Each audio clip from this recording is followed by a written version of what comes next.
She saw her husband tagged in a story. She clicked it lazily. Then her heart stopped. It was a boomerang from a nightclub. Flashing lights.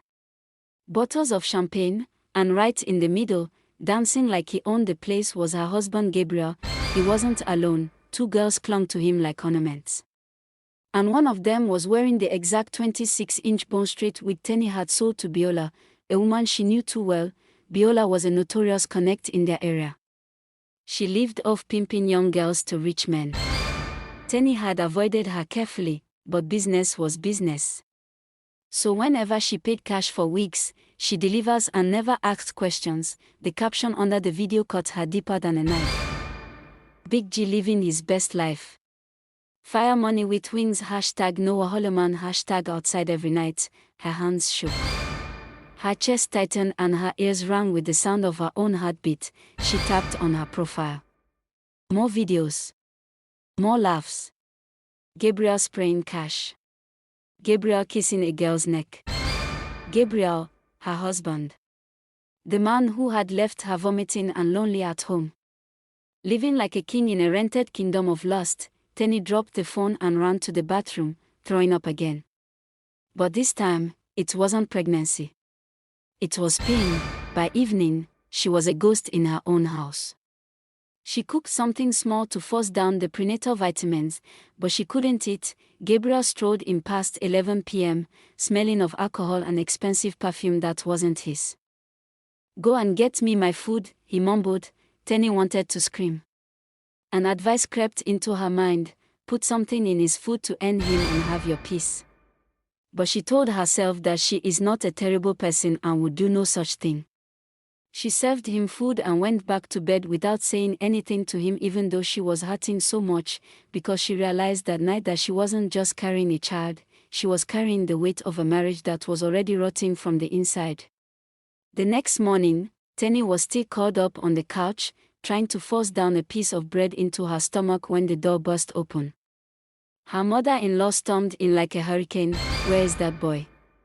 she roared, her eyes scanning the room. Before Tenny could answer, Gabriel emerged from the bedroom, rubbing sleep from his eyes. "Mommy, what is it this early morning?"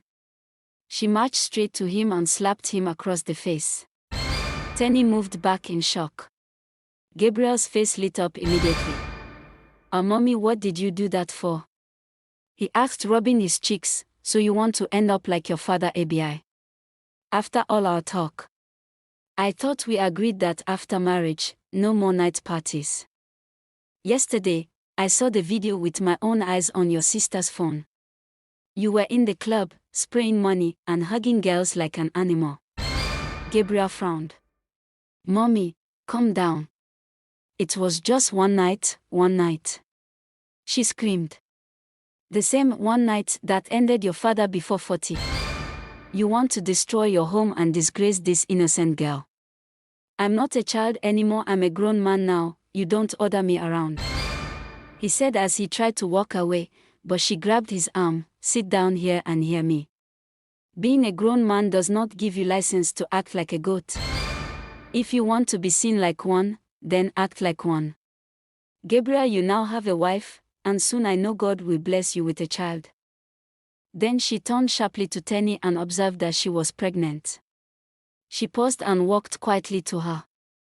Tenny was startled and had watched their whole drama quietly the whole time.